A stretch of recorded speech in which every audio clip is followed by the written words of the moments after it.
Bueno, perfecto. Vamos a empezar entonces con la clase 2 del laboratorio 1.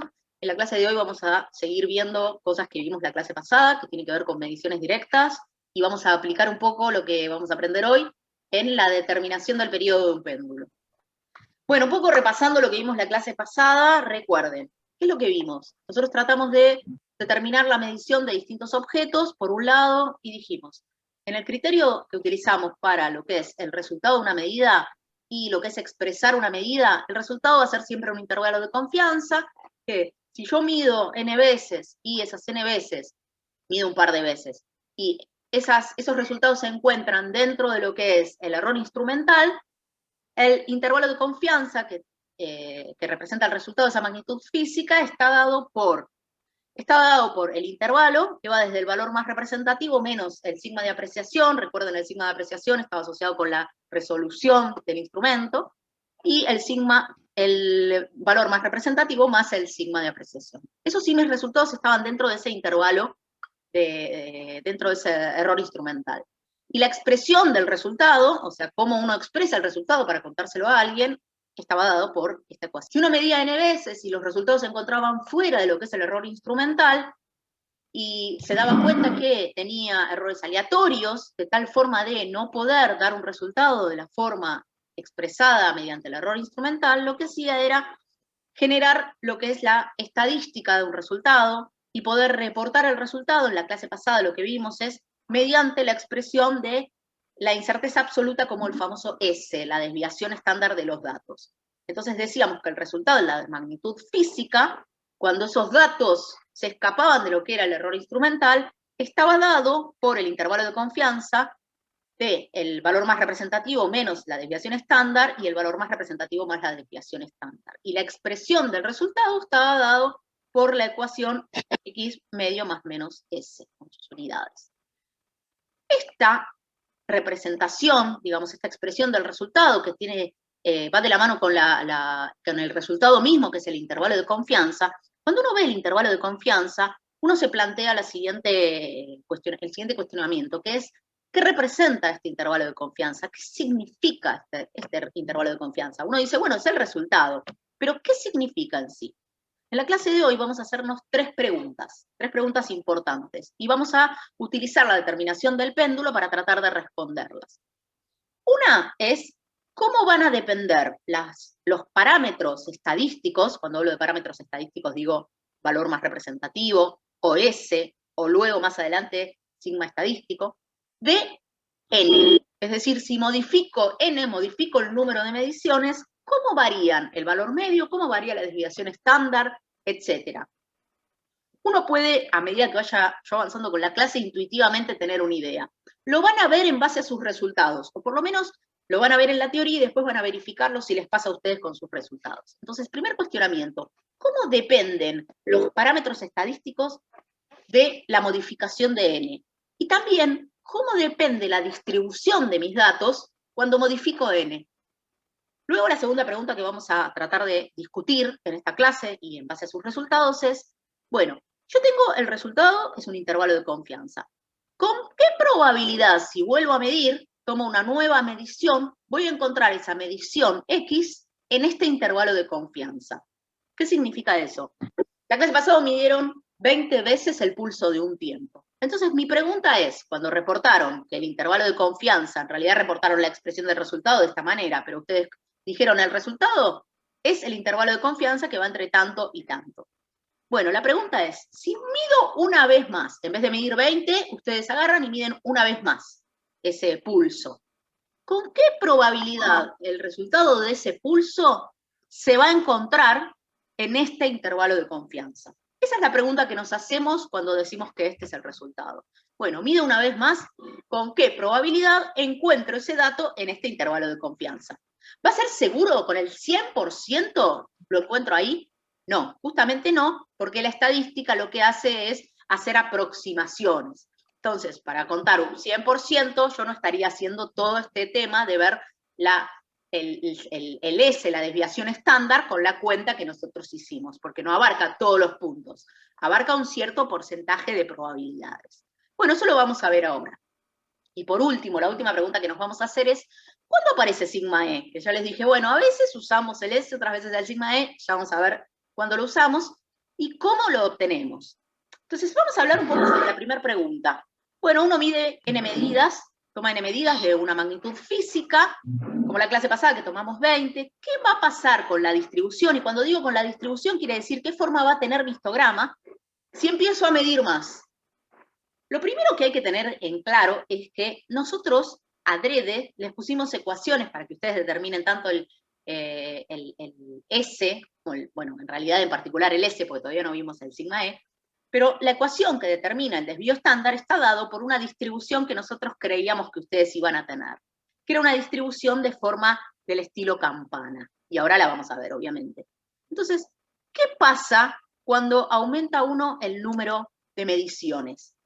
Bueno, supuestamente lo primero que tenemos que hacer es ver, cuando uno aumenta el número de mediciones, si tenemos el histograma descripto, como lo hicimos la clase pasada, en donde en el eje Y estaba el número de ocurrencias y en el eje X los datos medidos, determinados en conjuntos en lo que sería intervalos de clase, si uno aumentara el valor de n, supongamos en vez de n igual a 100, n igual a 10 millones, es lógico que en el eje Y uno de escala se vaya de esa propia escala y empiece a aumentar, y es como tener al papá y al hijo.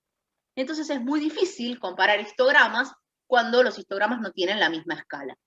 Por eso lo que se hace es generar un histograma en donde en el eje Y no aparezca el número de ocurrencias.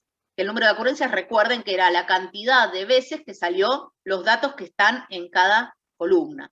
Bueno, lo que hace es normalizar el número de ocurrencias para llegar a poder expresarlo como frecuencia de datos. ¿De qué manera es esto? Bueno, si uno piensa en el histograma como número de ocurrencias, uno sabe que si divide en el eje Y al número de ocurrencias por el número de datos, por n, esto genera directamente que en el eje Y se obtenga la frecuencia de salida de datos. Esto es muy fácil de hacer. Yo subí una hojita ahí en la clase 2, es muy fácil de hacer en cualquier programa matemático. Simplemente con dividir al eje Y por el número de mediciones, uno pasa de número de ocurrencias a frecuencia. Y lo que se ve, digamos, en estos dos histogramas es que cuando uno mide y reporta un histograma en base al número de ocurrencias, si uno hace la sumatoria de todos los números de ocurrencia, que serían el valor que le corresponde al techito de esta columna, si lo hablo de esa manera, el valor que le corresponde al techito de esta otra, y así sucesivamente, y uno suma todos esos datos, cuando tiene el histograma de número de ocurrencias, la suma de todos esos datos debería dar 100. Entonces, en este caso, ¿no? Debería dar n. Cuando uno suma el número de frecuencias, lo lógico es que dividió el eje Y en n, lo lógico es que la suma de todos los datos de acá, máximos, de todas estas columnitas, de 1. Esa es la condición de normalización, digamos, de cada uno de los histogramas. ¿Para qué me sirve esto? Perdí un poquito de tiempo por dos razones. Primero, porque de ahora en más, si quiero comparar histogramas, necesito sí o sí usar histogramas expresados de esta manera, como frecuencia, ¿sí? Entonces, de la única manera que yo puedo comparar dos histogramas con distintos valores de n es que utilice frecuencia. Si no, me van a quedar totalmente descolocados uno frente al otro para compararlos. No me va a ser fácil. Entonces, para poner y superponer dos histogramas y poder compararlos cuando los histogramas tienen distinto número de mediciones, utilizo esta forma. Ahora, la segunda es por lo siguiente. Muchas veces he visto que ustedes utilizan la palabra frecuencia en el eje Y independientemente de lo que diga el eje Y. Bueno, en muchos libros aparece en vez de número de ocurrencia, frecuencia. Y cuando en los libros aparece eso significa que en el segundo caso, al dividir por n, lo que ustedes obtienen es la frecuencia relativa. Entonces, eso es nomenclatura. No se asusten con la nomenclatura. En esta clase nosotros ponemos número de ocurrencias al caso general y cuando dividimos por n ponemos frecuencia. Pero no está mal que ustedes lo llamen de otra forma. Lo importante es entenderlo. Y entender que para comparar dos histogramas con distintos valores de n, la única manera para hacerlo bien y para que uno lo pueda observar bien es utilizando frecuencias. Bueno, ¿qué ocurre entonces si utilizo justamente frecuencias para poder observar? ¿Qué ocurre si aumento el número de mediciones? Bueno, si una medición tiene una tendencia determinada, una distribución que se comporta de una cierta manera, se va a comportar cada vez más y mejor a esa forma. Entonces, en este caso, estamos hablando de una distribución que tiene un estilo campana. Si aumenta el número de n, fíjense que lo que ocurre, teóricamente, y ya vamos a ver si les pasa a ustedes con la medición del periodo del péndulo, es generar una forma cada vez más parecida a esa campana. Y de qué manera, si ustedes piensan y se acuerdan más o menos, aunque sea de la regla de Sturge, que C es el intervalo, la cantidad de intervalos de clases, es decir, la cantidad de columnas, se aumenta, porque aumenta n, que estaba en la ecuación, si no se acuerdan no importa. N aumenta, C aumenta, y lo que va a disminuir es cada intervalo de clase, es decir, el ancho de columna, el bin size. Esta lógica teórica surge y me revela que cuando n tiende a infinito, A tiende a un delta X o delta T, y que la función se va a asemejar a una curva de distribución. Esa curva de distribución va a ser una curva determinada, puede que no. Si yo mido algo, por ejemplo, tiro dados, y la tendencia en la que empiezan a salir esos dados, y tiro n tendiendo a infinito, o sea, un montón de datos, no va a generar una campana de esta forma. En nuestras prácticas, lo que deberíamos obtener es esta clase de curva de distribución. Entonces, ya tenemos una idea. ¿Qué pasa si aumento n? Si aumento n, y n después tiende a infinito, podemos asemejar lo que le pasa a una curva de distribución de este tipo con nuestras medidas. Entonces, muchas veces empezamos a hablar de curva de distribución, nos atribuimos cosas, conceptos de la curva de distribución y lo asemejamos a nuestra medida, aunque nuestra medida obviamente no tenga n tendiendo a infinito. Y eso es lo que vamos a hablar también en la clase de hoy. Entonces, ¿qué? Sí. Una consulta, no entendí lo de A que se asemeja a DT. A, voy para atrás, A es el ancho de la columna. DT es un delta T. Delta T es un valor muy pequeño de T. Es como que la columna se hace re finito, claro. es un delta. ¿Sí? ¿Y T qué sería? ¿T no es el tiempo? T es el tiempo, que es el valor de acá abajo. Fíjate que A, antes que era el rango del tiempo que iba entre un T sub 1 y T sub 2, por ejemplo, en donde tenías varios valores. Ese conjunto cada vez se hace más chiquito. Claro. Entonces, al hacerse cada vez más chiquitos, termina siendo casi puntual. Porque vos acá tomás una curva de distribución, si te paras en un punto de acá y vas al valor de X, digamos que en este caso es un tiempo, es simplemente lo que llamamos un delta en matemática. Perfecto. O sea, ¿sería semejante a que se acerca a cero? No, porque es un número, pero se acerca a algo muy pequeño. O sea, lo que se acerca es un ancho puntual, a un número. Se acerca a tener una raya nada más, en vez de una columna. Claro. No es cero, no es cero, porque vos tenés la curva de distribución. Pero sí, es muy pequeño. La terminología, si no les queda claro, no importa. Lo importante es tener en cuenta que este A, que antes era un rango, ahora lo que es un punto. Por eso genera una curva. Es como para dar idea de a lo que llegamos. Pero no es algo que digamos, no se preocupen si la terminología no la terminan de entender. Por ahí lo que es un delta lo ven más adelante. Pero es algo muy pequeño que justamente el conjunto, el intervalo de confianza, cuyo ancho era A, o sea, el bin size, se hace tan chiquito que termina a ser una línea. Entonces, este ejemplo que les dije antes lo vamos a ver en una de las actividades de la práctica. Vamos a determinar el periodo del péndulo, después vamos a ver cómo, y para ver qué pasa con nuestras variables estadísticas y con nuestra distribución de datos, lo que vamos a hacer es trabajar con distintos grupos de mediciones. Ustedes van a medir el periodo del péndulo 20 veces, van a armar un grupo. Van a seguir midiendo y van a armar otro grupo con 70 mediciones. Van a seguir midiendo y van a armar un grupo con 200 mediciones. No nos odien, pero sí, van a medir un montón para poder ver luego el efecto de qué le pasa tanto al valor más representativo como a la desviación estándar de los datos de cada grupo y qué le pasa a la distribución de datos de cada grupo. Es decir, por cada uno de estos tres grupos que ustedes tengan, van a tener 20 datos, 70 datos, 200 datos, van a obtener por cada grupo el valor más representativo y la desviación estándar, y van a evaluar cómo depende de n. ¿Debería cambiar el valor medio, el valor más representativo? ¿Debería cambiar la dispersión de mis datos, si tengo más cantidad o menos cantidad, y después van a terminar reportando el valor de cada uno de estos grupos de esta manera. Yo pregunto intuitivamente, ahora sigo con la clase, y haciéndolo cortito, pero ¿qué es lo que ustedes creen? Fíjense, yo mido, ¿no? Voy midiendo el periodo de una manera, tengo una técnica, todo lo hago igual. Mido 20 periodos. De a uno, me aburrí, 20 periodos. Calculo el T medio y calculo la desviación estándar. Si sigo midiendo, mido hasta llegar a 70 para tener un nuevo grupo, uso los 20 anteriores, obviamente, porque no hago 70 nuevos. Entonces, y así lo mismo con 200. ¿Voy a cambiar en algo mi forma de medir? ¿Va a depender el valor medio? Que si mido 20, 70 o 200, ¿va a cambiar? En un momento, por ejemplo, mide 2,2 y después va a medir 5, por ejemplo. ¿Debería, teóricamente, cambiar? No, va a estar del orden. Exactamente, no debería cambiar el valor medio porque mida más o menos n. Si mido muy poquitas, mido un dato, mido dos, y bueno, puede ser justo el dato que está fuera de esa campana, eso es medio alejado. Pero el valor medio, cuando ya mido un par, cuando medí 20, ya más o menos siempre se va a mantener cercano a un cierto valor.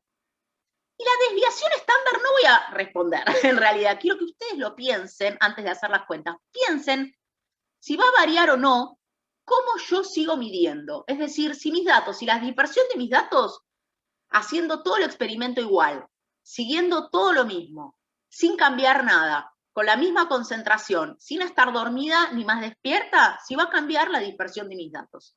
Piénsenlo, yo sigo adelante. Después igual lo van a ver matemáticamente.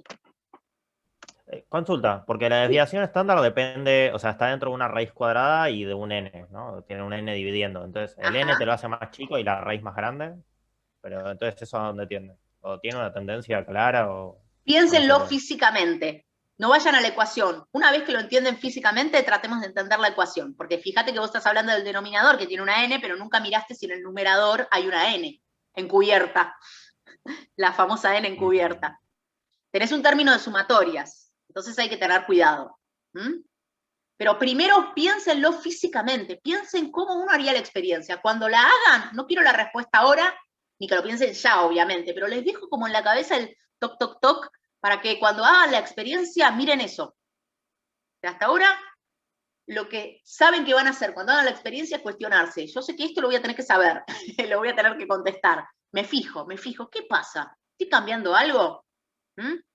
Y como vos preguntaste sobre la ecuación, te digo, nunca duden que en el numerador, que en otra parte de la ecuación esté encubierta otro n términos. Pero bueno, después lo vemos, después lo podemos ver.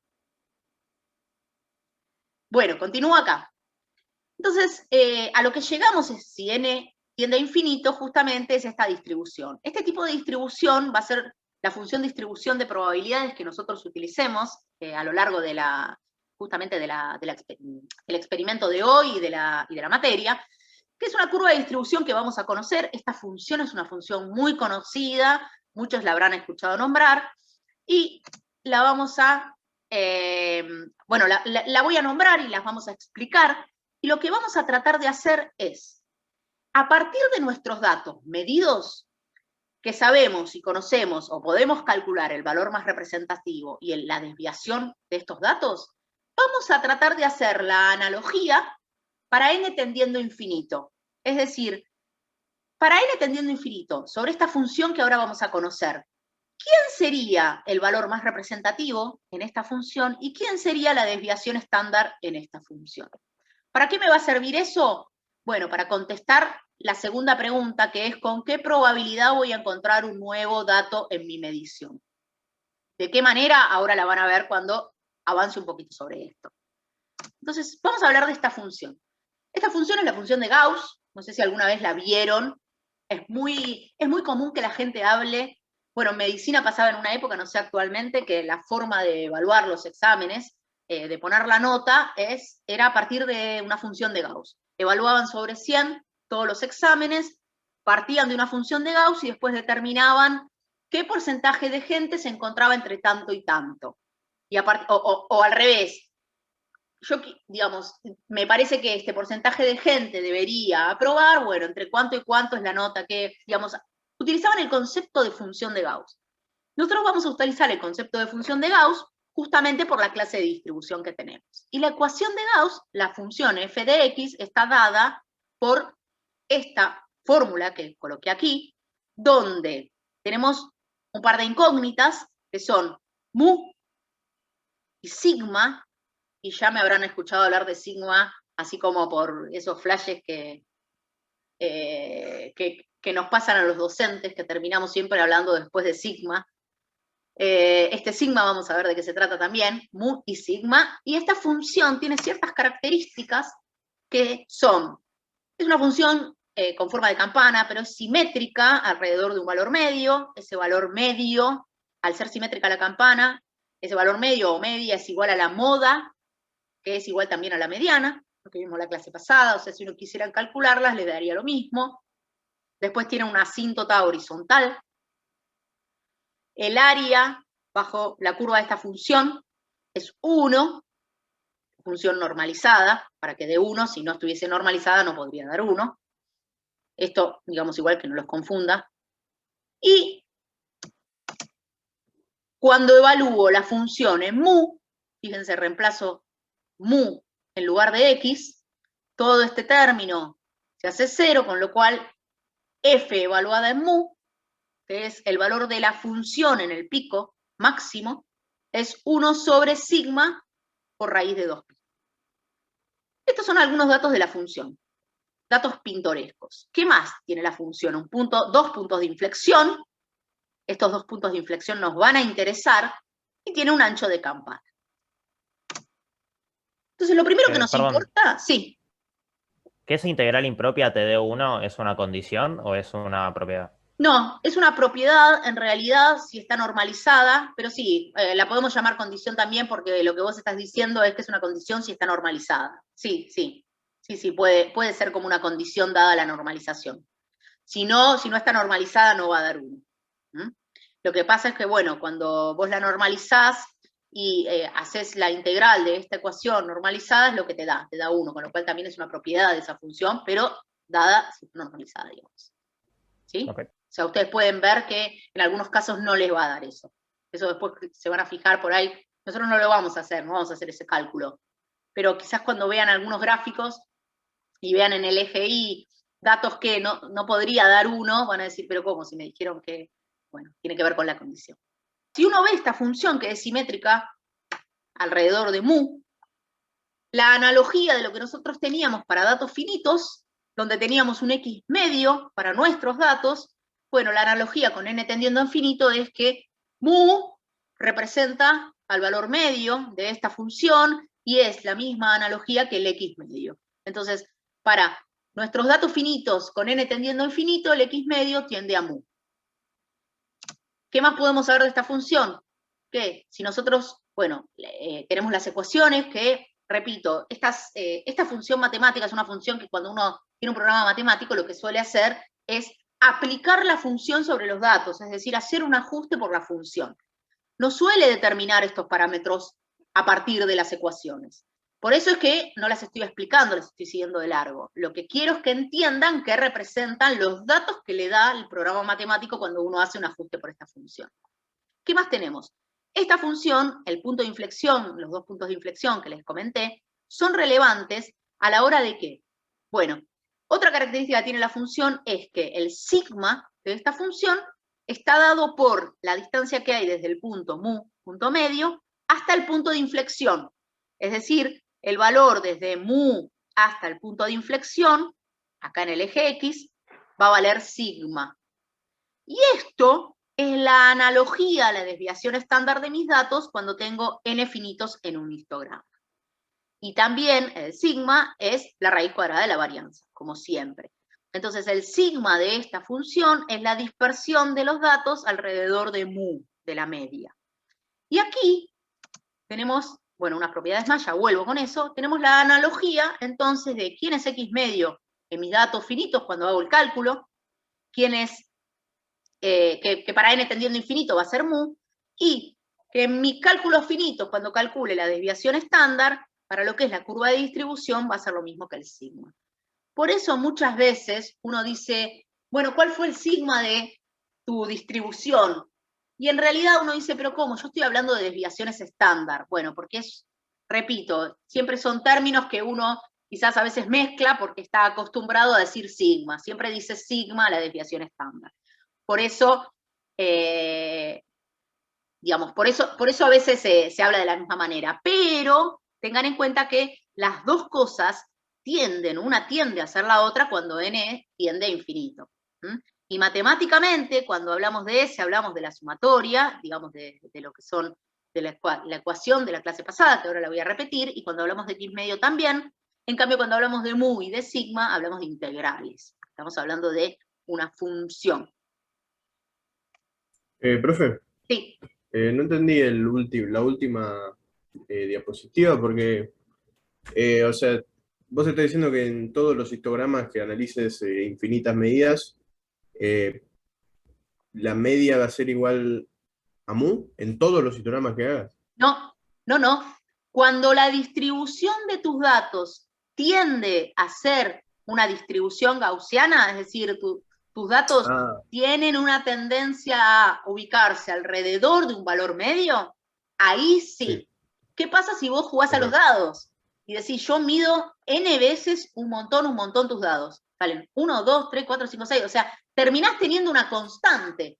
No terminas teniendo una función de Gauss. Entonces, no te sirve la matemática que estamos viendo ahora. Lo que pasa es que nosotros en el labo vamos a ver siempre distribuciones de este estilo. Que igual te puede fallar, como diría tu Sam, ya ustedes ni lo conocen, todo puede fallar. Pero teóricamente la idea es que nuestra distribución tiene una tendencia a ser una distribución gaussiana. Por eso les damos esta matemática.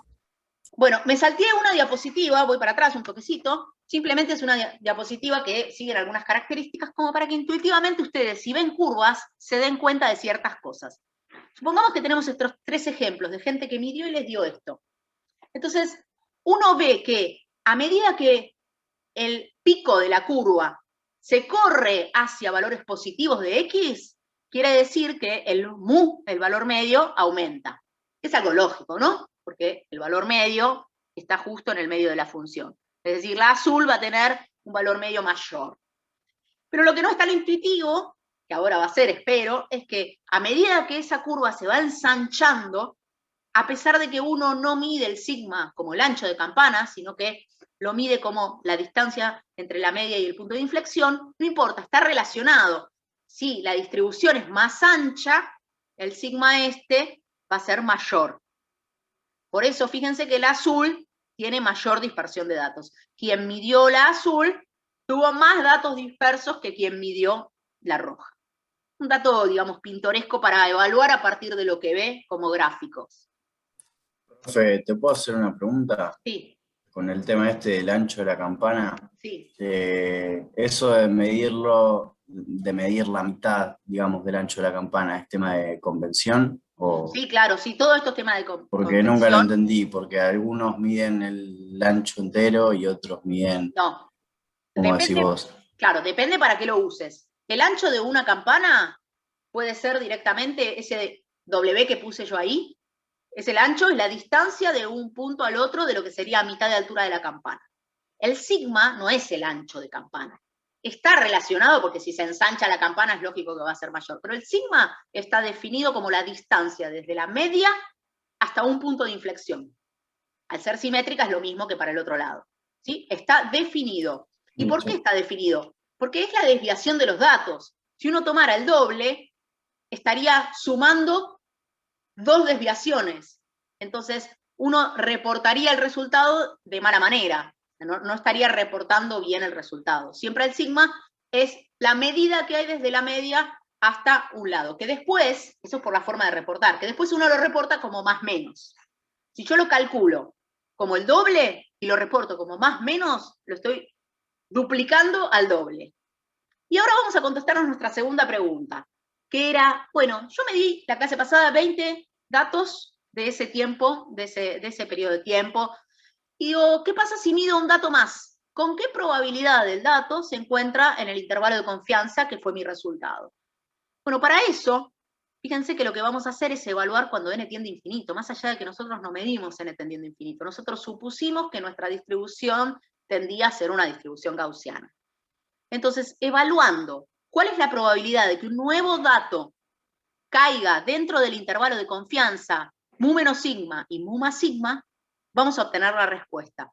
Para hacer eso hay que calcular cuál es la probabilidad mediante la integral de la función de Gauss desde x mu menos sigma y x mu más sigma, que es el intervalo de confianza que uno marcó. Esto está todo hecho, digamos, esto es teórico de alguna manera.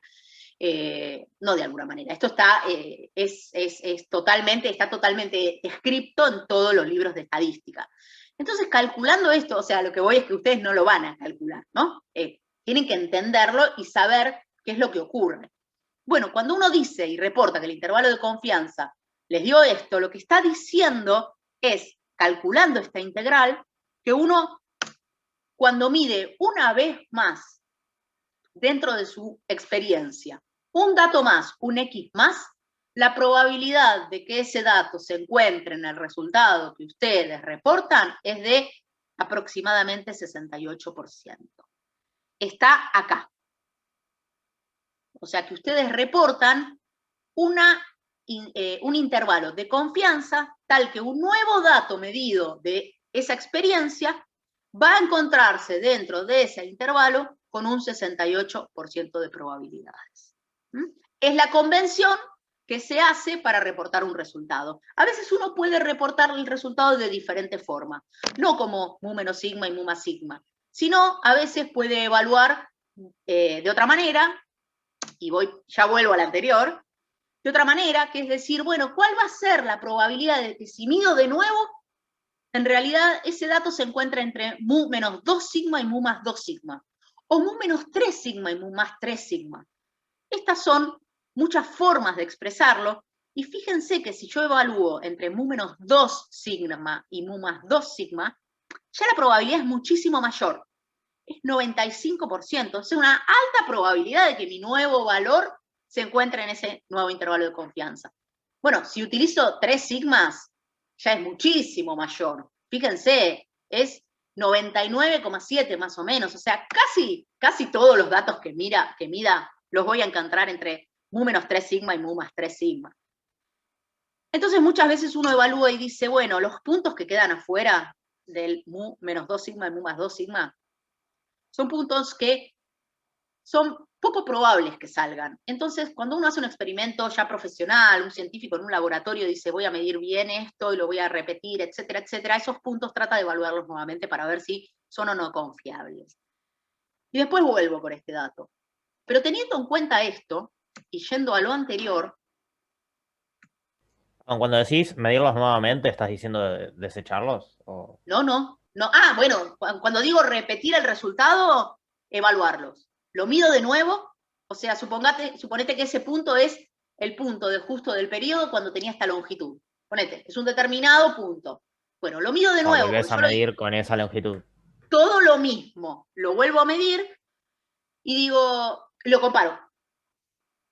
Y si lo comparo y me dio muy diferente, como el experimento lo hizo lo mismo, etcétera, obviamente lo vuelvo a medir, o sea, no me quedo con una más, lo vuelvo a medir, eso profesionalmente hablando, ¿no? Porque tampoco tenemos toda la vida para hacerlo, pero sí en un laboratorio cuando uno hace algo profesional, lo vuelvo a medir y cuando yo veo que repetidas veces no me da lo que me daba la primera vez, lo puedo desechar y lo puedo reemplazar por lo que me di. A priori, nosotros no vamos a desechar nada ni vamos a reemplazar nada, salvo que algo veamos que esté como una locura de lejos, pero lo que sí hacemos muchas veces es sí rechazar datos.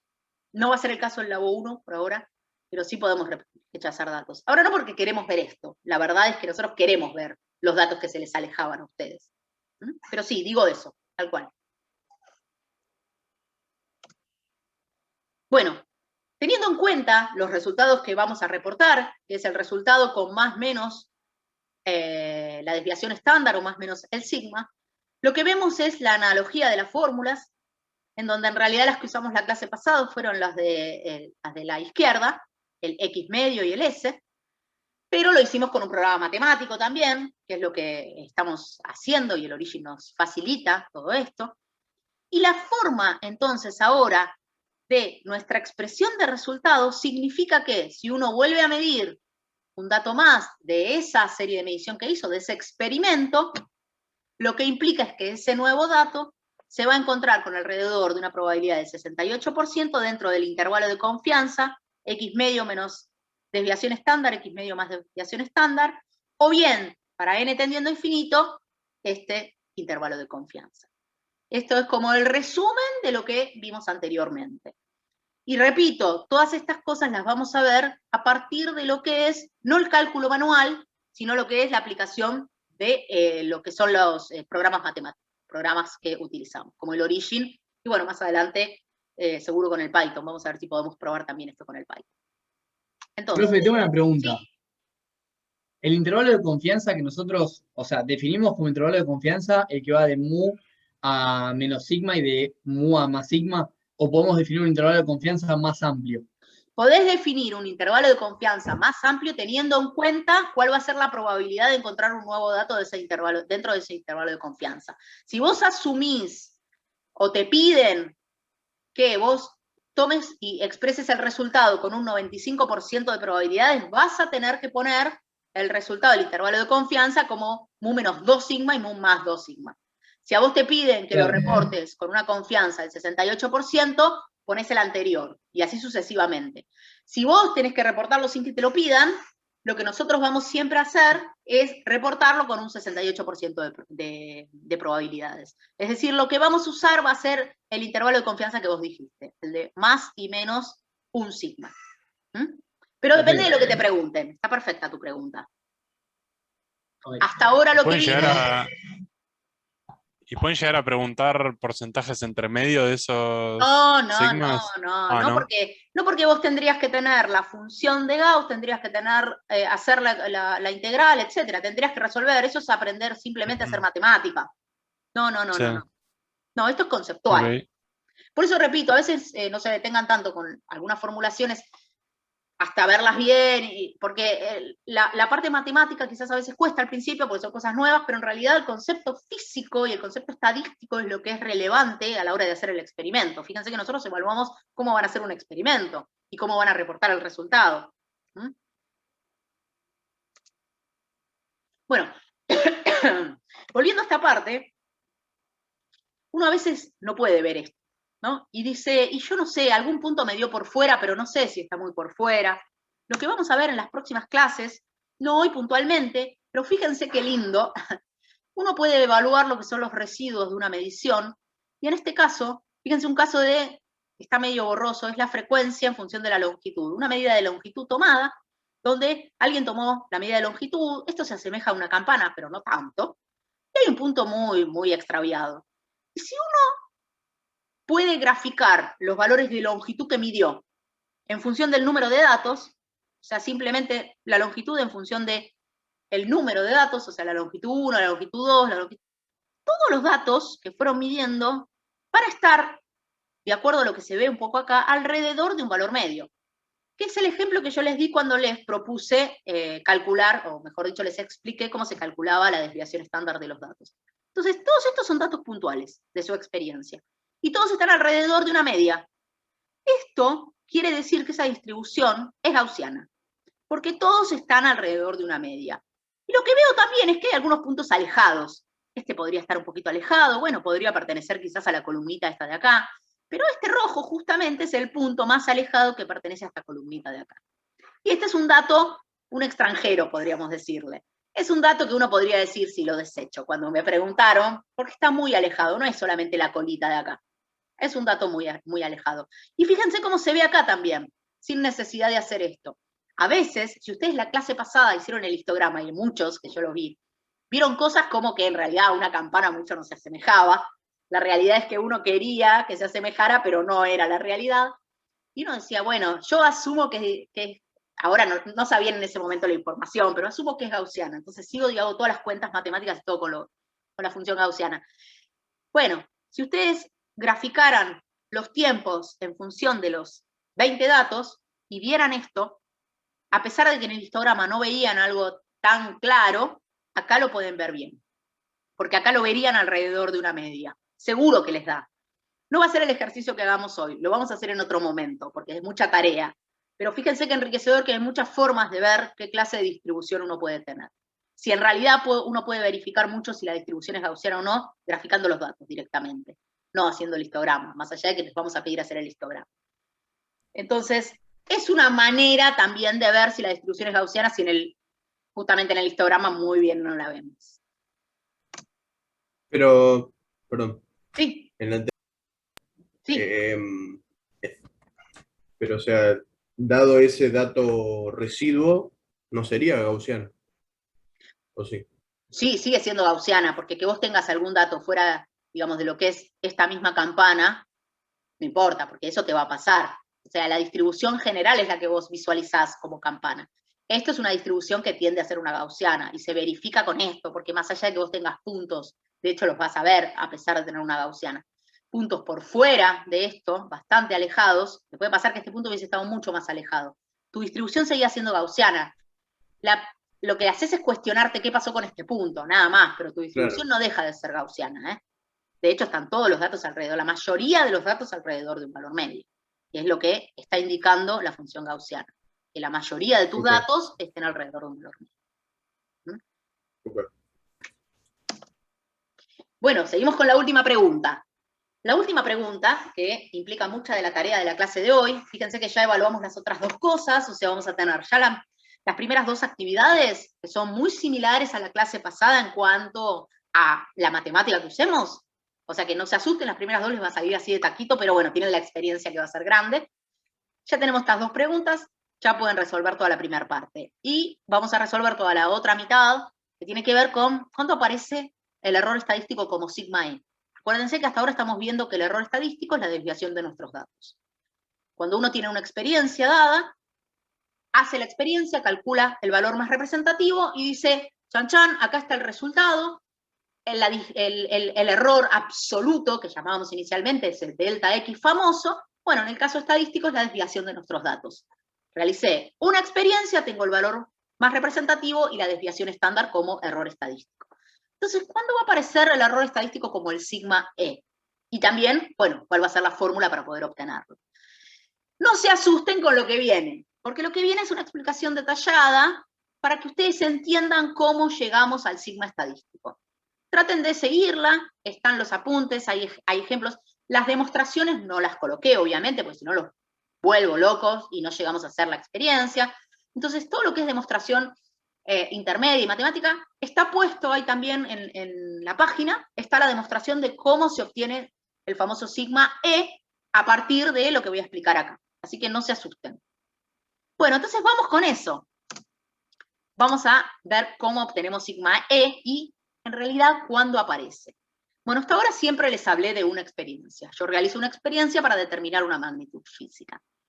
¿Qué pasa si en vez de realizar una única experiencia para obtener esa magnitud física, uno lo que hace es, voy a hacer varias experiencias para obtener esa magnitud física, pero todas iguales? Es decir, voy a hacer varias series de medidas, varias muestras voy a tomar de mi magnitud física.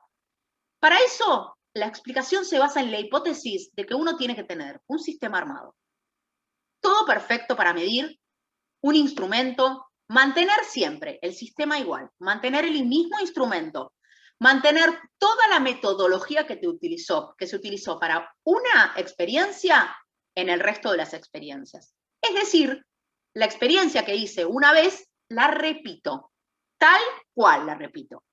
Entonces, si yo hago, por ejemplo, como la clase pasada hicimos la medida de los 20 pulsos, esa fue una experiencia con N mayúscula, 20 pulsos. Supongamos que hacemos varias experiencias de esa. Queremos todo igual, ¿eh? Bueno, la repetí. Yo hice ya para un grupo de N datos igual a 20, la voy a repetir. Entonces, este N pequeño, minúscula, es la cantidad de experimentos que voy a llevar a cabo de esta cantidad de mediciones. Es decir, hice una experiencia la clase pasada con 20 datos, bueno, voy a hacer una segunda experiencia, una tercera experiencia. Supongamos que hago 10 experiencias iguales con 20 datos. Eso es lo que dice esto.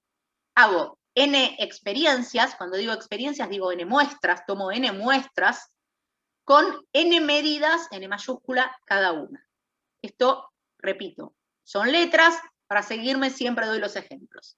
Entonces, en mi primera experiencia, que la puedo tomar como el caso de la clase pasada, tomé estos 20 datos, 20 mediciones, N mayúscula, mediciones de X, y para esa experiencia obtuve mi valor más representativo y lo que sería mi dispersión estándar de los datos. Acá puse sigma, porque si yo hubiese hecho la semejanza, la distribución gaussiana, podía haber obtenido sigma. Pero la coloqué porque en un momento dado nosotros vamos a ver que la nomenclatura en los libros puede aparecer como S o como sigma. Por eso tanto me repetí el tema de que muchas veces alguien habla como sigma o como S. Van de la mano. En muchos libros les aparece sigma. Nosotros trabajamos con S porque es lo concreto, es lo que realmente calculamos, y aparte porque también los programas matemáticos vamos a utilizar S. O sea, lo hablamos como correctamente, pero no se preocupen si les aparece sigma. Entonces, hice una experiencia con 20 datos, con N mayúscula datos, obtuve toda mi estadística. Cuando obtuve toda mi estadística, digo, bueno, listo, me guardo el valor de X medio y el valor de S. De esta experiencia, repito mi experiencia. Todo igual, recuerden, repito la experiencia.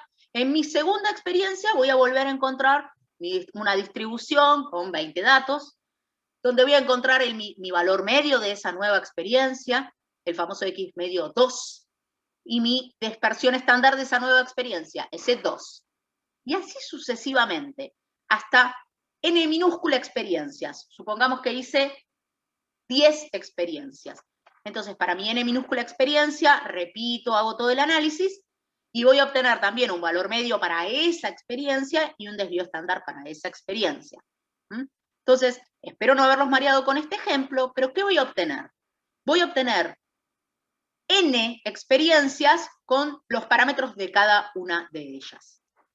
Ahora supongamos, yo voy a agarrar un nuevo conjunto con esa N minúscula cantidad de datos, en donde los datos de ese nuevo conjunto sean los valores medios de cada experiencia tomada. Entonces armo un nuevo conjunto donde los datos solo sean los valores medios. Solo me quedo con los valores medios de cada experiencia tomada. Entonces voy a tener, si yo hice 10 experimentos, voy a tener 10 datos en ese nuevo conjunto.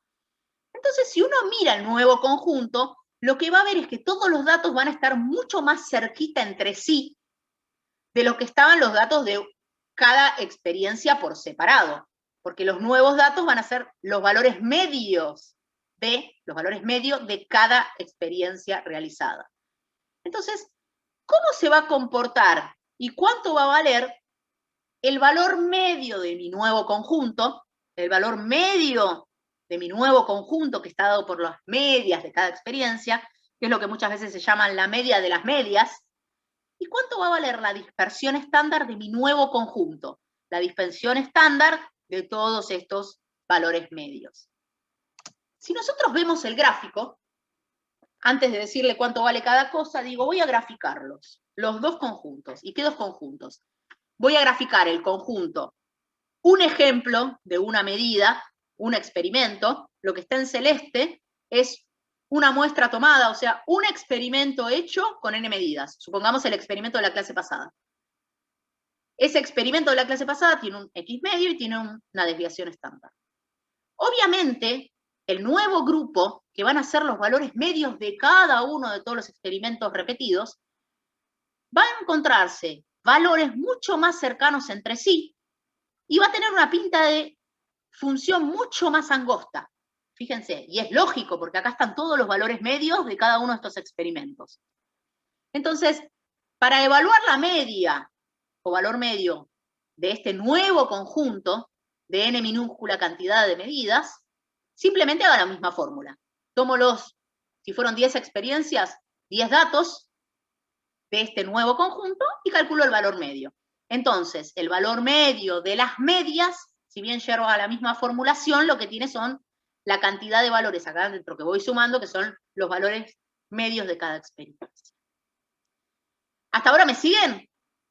Es un nuevo conjunto con los valores medios de cada experiencia. Entonces, obvio la forma va a ser así. ¿Cuál es la fórmula de la desviación estándar de este nuevo conjunto? Yo les anticipo que la desviación estándar de las medias va a ser lo que llamamos el sigma E, el sigma estadístico. que es justamente la desviación estándar de las medias. Ahora, si yo ya sé que lo que busco es eso, vamos a ver cómo sale la cuenta matemática de eso. Pero para que entiendan, la diferencia entre los dos casos es, si yo tomé una experiencia de mi medida, tomo un fenómeno físico y hago una experiencia. El resultado va a estar dado por el valor medio y por la desviación estándar de esos datos, S. Si yo repito esa experiencia varias veces,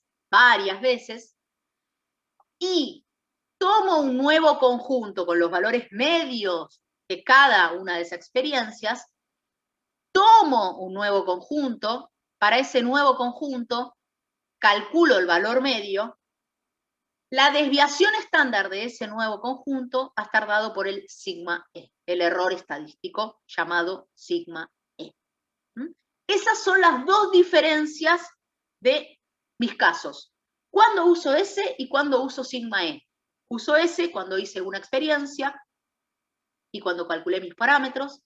Uso sigma E cuando hago muchas experiencias iguales, y armo un nuevo conjunto con las medias de cada una de esas experiencias. Entonces, ¿cómo lo calculamos la desviación estándar de las medias? Bueno, vamos a tomar un criterio. Hay un criterio que es que uno, si puede ver y puede decir que cada una de sus experiencias fue repetitiva y sigue con una función determinada tal que el S de la experiencia 1, la desviación estándar de la experiencia 1, es aproximadamente igual a la desviación estándar de la experiencia 2, aproximadamente igual a la desviación estándar de la 3, etc. Uno puede decir que cada uno de sus experimentos tiene una única S. Entonces, si toma esa desviación estándar que corresponde a esta idea, uno calcula el X medio de las medias, como lo puse anteriormente con la formulita, donde en N minúscula, recuerden, son la cantidad de datos que representan a la cantidad de experiencias que ustedes hicieron, y la desviación de los datos de las medias, en realidad, fíjense, esta solamente es una ecuación, es en donde yo antes había puesto XY, pongo X media ahí, porque cada dato de mi nuevo conjunto va a ser esto, y este va a ser el valor medio de mi nuevo conjunto. Esto que estoy marcando acá no me es relevante, sino que lo que me es relevante es que a partir de hacer este cálculo, bajo la demostración que no está colocada acá, sí en la página de la materia, uno llega a que la desviación estándar de los datos del nuevo conjunto que representa las medias de cada experimento va a estar dado por S, donde S es esta S de acá arriba, la desviación estándar de uno de los experimentos, dividido la raíz de N, donde N es la N mayúscula y la N mayúscula es la cantidad de datos de uno de los experimentos. En el caso, y voy a decir un ejemplo, en el caso de la clase pasada, si nosotros medimos 20 datos en un experimento, N mayúscula igual a 20, y para esos 20 datos calculamos una desviación estándar, S1. Si repartimos el experimento 10 veces, y ese S de cada experimento me da aproximadamente lo mismo que el S que vimos la clase pasada, podemos usar y calcular la desviación estándar de las medias de cada experimento como ese valor de S que me dio en la primera experiencia, dividido la raíz de N mayúscula, que era 20.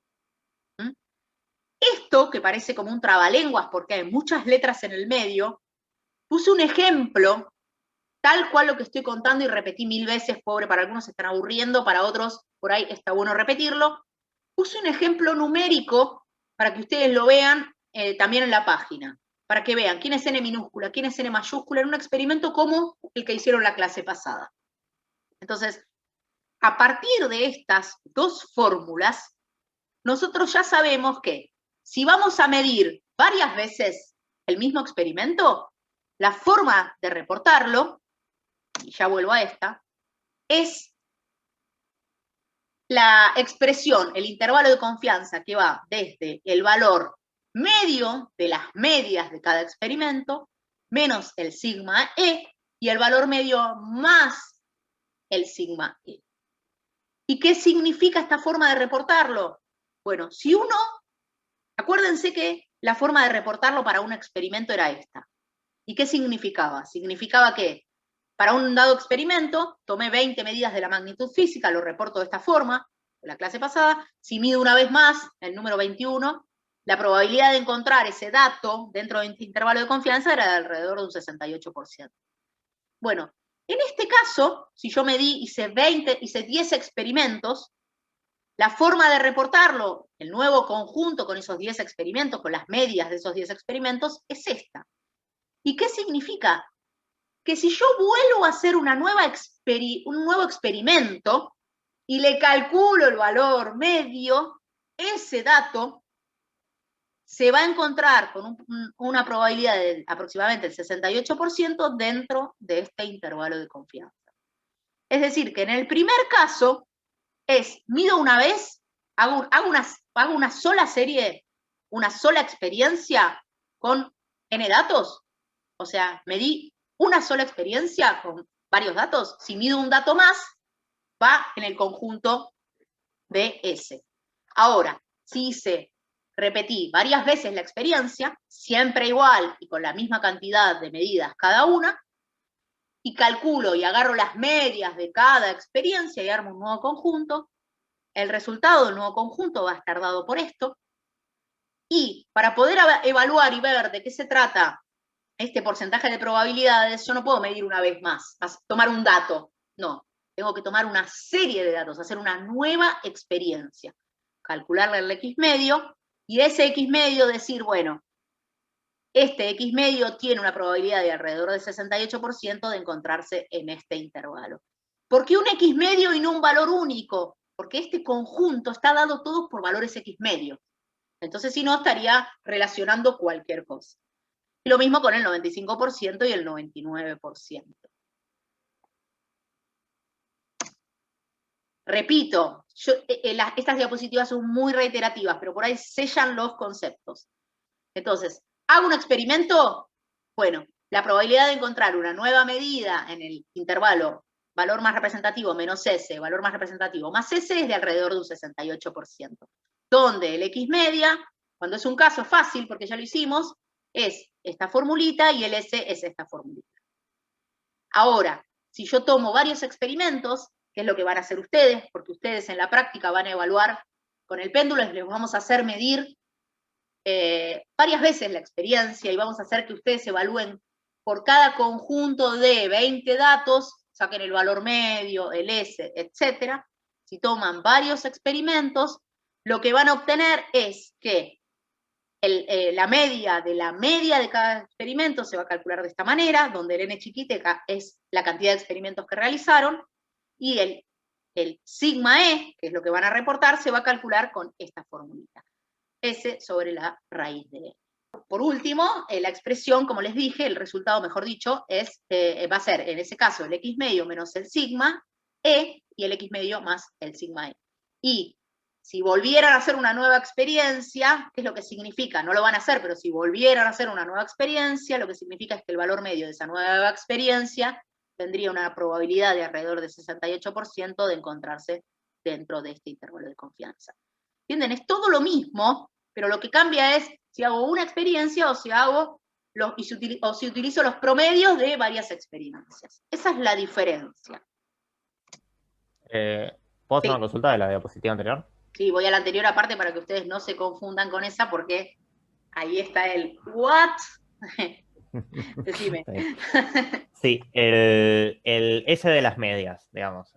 Sí. El S que vos tenés que usar ahí, el S dividido raíz de N. Sí. Es el de cuál. O sea, si son todas más o menos del orden. Es este de acá arriba. Evaluás, si son todas del mismo orden, evaluás la que veas que está más centrada entre todas. Porque la verdad es que teóricamente sería la misma, pero no te va a pasar. Entonces, ¿qué haces? Bueno, vos tenés un conjunto de datos, evaluás la que esté más o menos, que pueda contemplar a todas las otras. Ok, ¿y en caso de que no sean parecidas? Bueno, si no son parecidas, uno te puede decir, bueno, hacela, utilizá más o menos la que esté en el medio, pero discutí y evaluá que vos estás usando una teoría matemática que no contempla las hipótesis de esta matemática, porque esta matemática contempla el criterio que es de la teoría central del cálculo, que tiene que ver con que las S sean aproximadas, los sigmas sean aproximados. Entonces, si no te da eso en la experiencia, que es muy probable que pueda no darles, ¿qué es lo que uno dice? Bueno, yo voy a seguir con los cálculos teniendo en cuenta que eso sigue una distribución gaussiana y que son comparativas las heces de cada experimento. Y a partir de eso uno hace el cálculo. Si no, uno puede hacer el cálculo y decir, bueno, yo estoy haciendo el cálculo, pero en realidad, al no dar esto, no es confiable lo que estoy reportando. Eso también. O sea, este cálculo matemático se basa en que las S sean aproximadamente iguales, sean del mismo orden por lo menos. Pero para que las S sean más o menos parecidas también depende de vos como observador, o sea, vos midiendo bien o mal, digamos. O sea... Bueno, por eso también está la cuestión de que la concentración para medir tiene que ser plena y uno tiene que saber si se está confundiendo en la forma de medir porque está más cansado, por ciertas cosas que le puede pasar, que puede hacer que bajo N número de mediciones no tan grandes se vean repercutidas.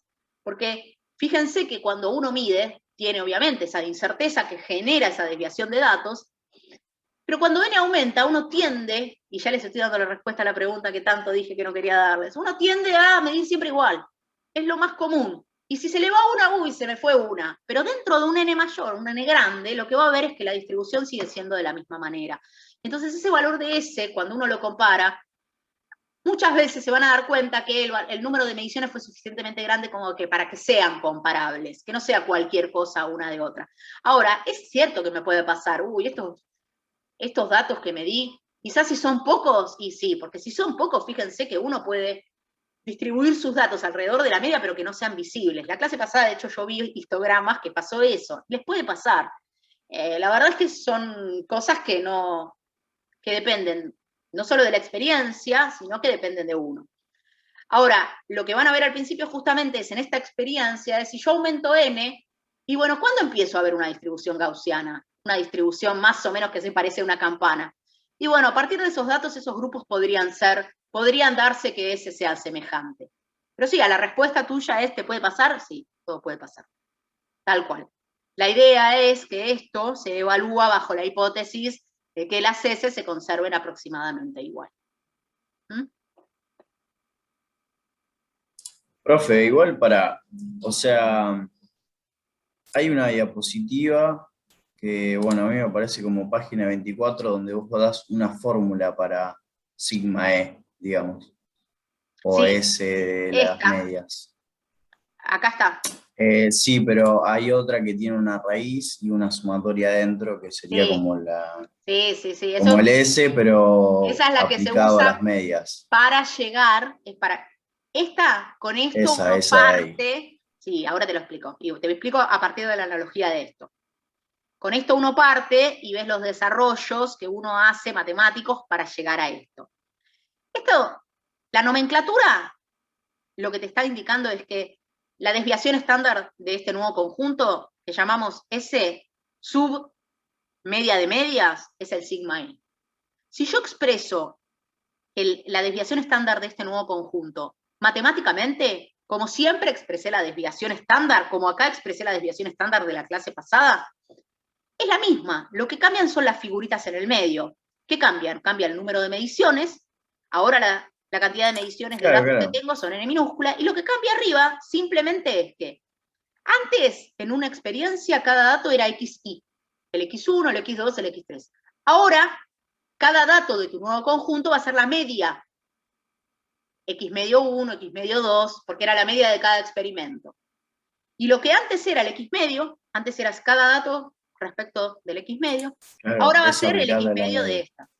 O sea, sí, es reemplazar es solo valores. Reemplazar, tal cual. Es o sea, si usás la fórmula que vimos la clase pasada, pero aplicado a la media de las medias, te da.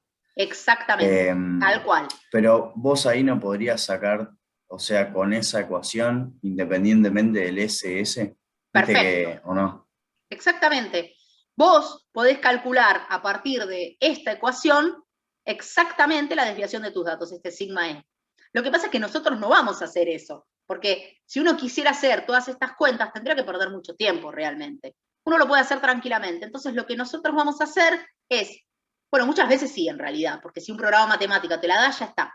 Ahora, lo que vamos a hacer en la primera clase es tratar de deducirla. En realidad, no deducirla, tratar de ver a partir del ejemplo de utilizando ese de una de las experiencias, cómo llegamos a esta desviación estándar de las medias. Pero sí, totalmente la podés utilizar esta ecuación, ¿eh? Tal cual.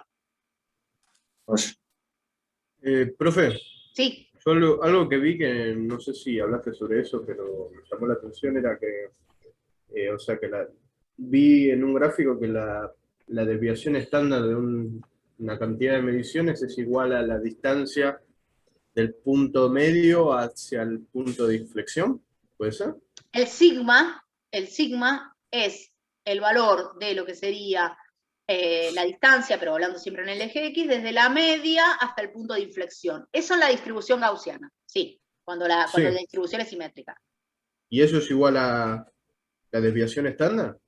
Esa es la desviación estándar de los datos de la distribución gaussiana. Ahora bien, si uno hace n finitos de datos, digamos, claro, podría tender a sigma nuestro valor de S, la desviación estándar. Okay. No quiere decir que sea la misma, pero lo que esperamos o queremos es que si sigue una distribución gaussiana, nuestra medida con n finitos, tienda a ese valor. Claro, ok. Perfecto. Bien. Voy a avanzar un poquito. Estábamos por acá, ya estamos. Bueno, y acá viene todo lo que me pareció haber entendido, o no, se me sigue complicando. ¿Qué pasa muchas veces? Y esto lo van a ver también en los libros. Muchas veces uno empieza a ver que todo es lo mismo. ¿Por qué de pronto aparecieron todas las n mayúsculas? Las fórmulas anteriores que yo les puse no estaba esto así. Bueno, a veces, ¿qué hace uno? Uno termina asumiendo que uno mide y toma una experiencia nada más. Hace una sola experiencia, porque ¿cuántas veces en la vida yo voy a experimentar y voy a realizar muchas veces la experiencia sobre un fenómeno? Pocas veces tengo tiempo, pocas veces la voy a hacer. Entonces, muchas veces uno dice, yo hago una única experiencia y veo cómo son mis resultados. Mis resultados se asemejan bastante a una distribución gaussiana, no son como la clase pasada, sino que se asemejan mucho mejor. Porque la verdad es que tomé muchos datos de mediciones y la verdad es que puedo confiar que si yo repitiera esta experiencia nuevamente, la verdad que tendría algo muy parecido, tal cual. Cuando la muestra es representativa, cuando yo asumo que si volviera a hacer el experimento me da tal cual, pero muchas veces lo que van a ver es que el resultado está reportado con el sigma E y no con el S. Y dicen, ¿pero cómo? Yo hice una sola experiencia. Bueno, se asume que esa experiencia es representativa, con lo cual el reporte es como si hubiese hecho varias experiencias de ese fenómeno físico.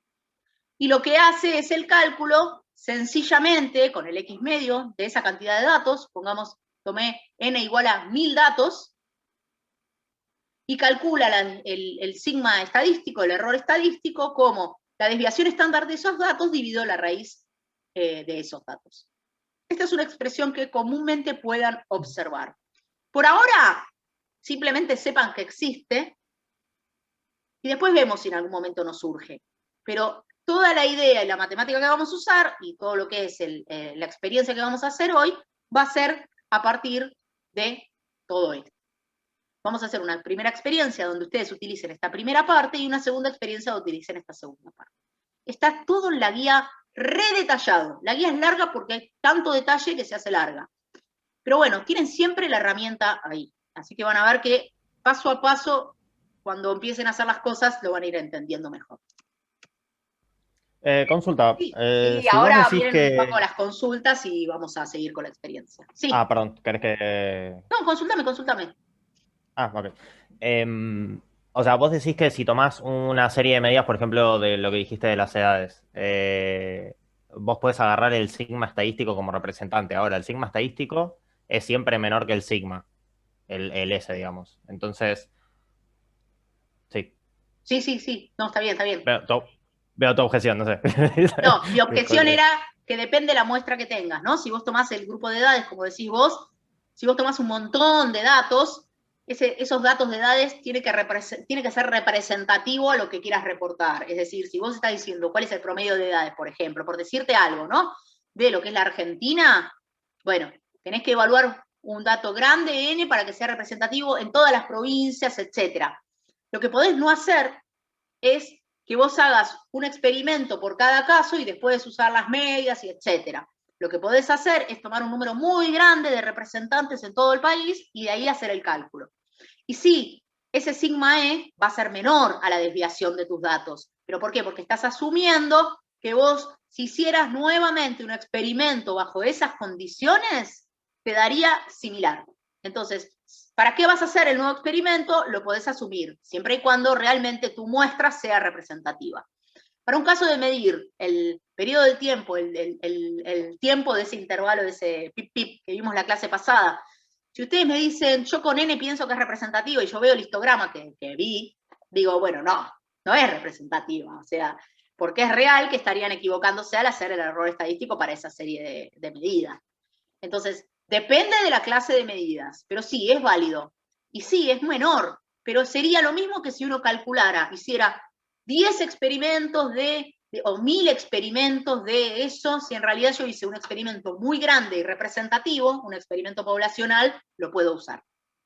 Por eso no es sencillo. O sea, por ejemplo, sí. En el caso del periodo del faro, si yo hubiera tenido tiempo y ganas, si hubiera medido 1 millón de veces, podría haber tomado el sigma, por ejemplo. Exactamente, si tu millón de veces hace que esa distribución sea lo más parecida a la gaussiana, sí, porque vos te estás asumiendo que tomar otro millón más o tomar otra experiencia de ese estilo te daría lo mismo. Es obvio que no te cambiaría, porque tenés tantos datos que es muy difícil que se te genere que una nueva experiencia esté fuera de esa que hiciste inicialmente. Es por eso. Me entiendo, perfecto. Tal cual, lo entendiste perfecto. Bueno, hoy lo vamos a ver, y hay una actividad también a partir de estas que vimos, que es comparar, justamente. Bueno, comparo cuando medí el periodo 200 veces con el famoso grupo de N minúscula, y lo van a comparar, y ahí van a ver, y bueno, y ahí van a decir, ¿es representativo o no haber medido 200 veces, por ejemplo? Y me evitaría de hacer todas las otras cuentas. Pero bueno, lo vamos a ver en la guía para no anticiparles. Entonces, ¿cuál es la experiencia que vamos a hacer hoy? Hablo de la experiencia, nos tomamos unos minutos, divido en grupos y nos quedamos con las consultas, ¿sí? Bueno, yo corté también un poco sobre la experiencia del péndulo acá, en cuanto a las demostraciones de las fórmulas. Lo primero que hay que tener en cuenta para que no tengan miedo, no se asusten ni se depriman, es que, lógicamente, cuando hablamos de péndulo simple y péndulo ideal, que vamos a usar la ecuación del péndulo simple o péndulo ideal, estamos hablando de un sistema que es totalmente ideal, donde tenemos una masa colgante, tenemos un hilo que es inextensible y sin masa, que como lógicamente nosotros no podemos tener un hilo sin masa, pero lo que tenemos que tener es un criterio que en nuestras hipótesis de experiencia, tenemos que encontrar un hilo que sea mucho menor en peso que lo que está colgando. Entonces ya con eso, listo, podemos salvarnos.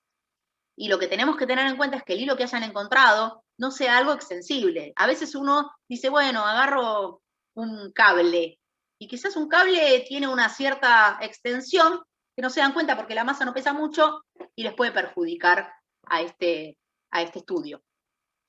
Después, bueno, dentro de estas hipótesis, para armar la experiencia, lo que vamos a tener en cuenta nosotros es que el péndulo, mejor dicho ustedes cuando lo hagan, es que el péndulo se tiene que mover, tiene que oscilar en un plano, que no haga esto. Si el péndulo no oscila en un plano, la fórmula matemática que vamos a usar tampoco va a ser válida. Con lo cual, ahí tenemos también otro problema. Entonces la experiencia tiene que ser lo más parecido a lo que es un péndulo ideal. Repito, si no les pasa eso, lo que les da se analiza. O sea, sí o sí, está bueno que nosotros podamos analizar, y lo que no da es más jugoso porque lo terminamos analizando y vemos qué razones o qué hipótesis no se cumplieron. Entonces, bajo las condiciones de hipótesis, lo que tenemos es, si nosotros evaluamos la dinámica del movimiento y hacemos las ecuaciones de la segunda ley de Newton, planteamos qué pasa en el eje X, qué pasa en el eje Y, está todo puesto en el apunte que ustedes tienen en la práctica. Llegamos, bajo el criterio de ángulos pequeños y oscilación, a que la fórmula del período del péndulo es 2pi por la raíz cuadrada de L, que es la longitud del péndulo, sobre G, que es la constante gravitatoria. Cuando hablo de longitud del péndulo, cuando en una, digamos, en una experiencia ya este péndulo, esta masa, tiene una forma, tiene un tamaño, con lo cual, porfa, traten de medir como longitud del hilo, el largo del hilo ya con la parte del objeto que cuelguen, de tal forma que llegue a lo que sería la parte central del objeto que cuelguen. Sería lo mejor, sería lo ideal. Hoy en particular lo que vamos igual a calcular es el período. No vamos a calcular, digamos, no vamos a utilizar esta ecuación para despejar o calcular otra cosa. No hoy, pero les va a servir que se anoten el largo del péndulo que ustedes armen. Pero hoy simplemente vamos a medir P, el período de este péndulo. Lo vamos a hacer con pequeñas oscilaciones. Vamos a tratar de que el péndulo, cuando ustedes lo aparten del punto de equilibrio para hacer oscilar, mida no más de 10 grados, ese apartamiento, ese ángulo. Lo pueden medir si tienen un transportador, si tienen una regla también, más o menos, como para que más o menos a ojo sea eso. También les coloqué una tablita en sus apuntes para que vean la diferencia si uno empieza a alejarse cada vez más de esos 10 grados. Empieza a aumentar mucho la diferencia en lo que es seno de tita a tita. Pero bueno, no me voy a detener en las cuentas ahora. Entonces, bajo esas hipótesis y ese criterio de medición, vamos a medir el periodo del péndulo. Primera noción que tenemos que tener en cuenta. ¿Nosotros cómo vamos a medir el periodo del péndulo? El péndulo tiene que oscilar y vamos a ir midiendo periodo a periodo. De a uno, yo largo el péndulo y que oscile. Que todo oscile bien, en un plano, todo lindo, con un ángulo de 10 grados máximo, y empiezo a medir. Desde el primer periodo de a uno, tácate, tácate, tácate, como hice la clase pasada con el pulso del tiempo, tácate, tácate, tácate. Trato de arreglármelas con la herramienta que subimos del cronómetro, que mide perfectamente como para acumular los datos, o con el cronómetro que ustedes tengan que pueda acumular los datos en el celular también. Y lo importante es saber cuándo ocurrió un periodo, porque muchas veces, por eso lo remarco acá, muchas veces uno mide mal porque toma mal lo que es un periodo. El periodo, recuerden, el periodo del péndulo es cuando la masa que comienza su movimiento en un punto, supongamos punto 1, voy a empezar acá, recorre su camino y vuelve al mismo punto, de tal forma que, si siguiera de largo, volvería a ser el mismo recorrido. Es decir, parte del 1, pasa por el punto de equilibrio y llega al otro extremo. Y vuelve y llega a 1. Todo eso es un periodo. No de 1 a 3. ¿Sí? Y eso se ve en lo que es la función periódica de la función senoidal del péndulo. Entonces, si uno hace el periodo, uno puede observar que lo que hace es máximo de función, puede ser mínimo, no importa, y tiene que volver a otro máximo. Este es un gráfico simplemente para que ustedes observen si se acuerdan matemáticamente cómo es la función. Si no, claramente es el tema de la definición del recorrido. Así ninguno tiene problemas, ¿sí? Pregunten si están dudando, porque si no, están en el horno. Si toman desde el punto 2, supongamos que yo hago la... Sí, bien, perfecto, perfecto. Es porque es típico, por eso. Entonces, cuando medimos, empezamos en 1, lo soltamos, empieza a correr el tiempo y paramos el cronómetro, o sea, tomamos el tiempo parcial cuando vuelve a 1. Perfecto. Esa es una metodología. Una metodología, yo tengo mi péndulo, me hubiese gustado, lo tendría que haber armado, así se los mostraba. Tengo mi péndulo, de este lado, lo largo en 1, mientras cuando lo voy a alargar, aprieto el cronómetro. Pasa por 2, pasa por 3 y vuelve a 1. Y cuando vuelve a 1, corto el cronómetro. Ahí tengo un periodo. Perfecto. Otra metodología es empezar en 2. Ahora, si empiezo en 2, igual lo tengo que largar desde 1, porque no puedo largarlo desde 2 hasta el punto de equilibrio. Ahora, lo largo desde 1 y digo, bueno, para tener más tiempo, para tocar los cronómetros, digo, le hago una rayita a mi papel, y ahí viene lo del papel. Que no quería anticiparme mucho, pero el chico que puso el papel estaba muy bien, un buen método. Puedo poner un papel atrás del punto de equilibrio y hacer una marquita. Entonces, cada vez que yo vea que el hilo pasa por esa marquita, aprieto. Pero ojo, porque si el péndulo pasa y va para la dirección de 1, no es lo mismo que si pasa y va para la dirección de 3. Lo dejo para que piensen. Entonces muchas veces uno dice, bueno, pongo una marquita acá y listo.